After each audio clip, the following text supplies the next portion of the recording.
సింపుల్గా టేస్టీగా చేశానండి. ఇది రైస్లోకైనా చపాతీలోకైనా చాలా బాగుంటుంది. ఎటువంటి మసాలాలు అస్సలు అవసరం లేదండి.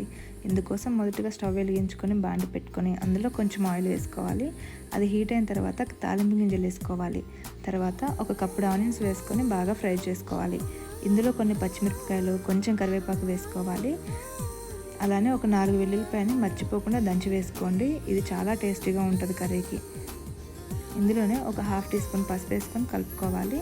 తర్వాత ఒక 3 కట్టలని తోటకూర తీసుకొని శుభ్రంగా కడిగి సన్నగా తరిగి వేసుకోవాలి. ఇవి కొంచెం ఫ్రై అయిన తర్వాత ఒక స్పూన్ సాల్ట్ వేసుకోవాలి. మంచిగా కలుపుకోవాలి. అయితే ఆకుకూరలు మగ్గేటప్పుడు మూత పెట్టకండి. మూత పెట్టడం వల్ల ఏంటంటే కలర్ చేంజ్ అవుతుంది. ఈ స్టేజ్లో ఉన్నప్పుడు ఒక టేబుల్ స్పూన్ కారం వేసుకొని మంచిగా కలుపుకోవాలి.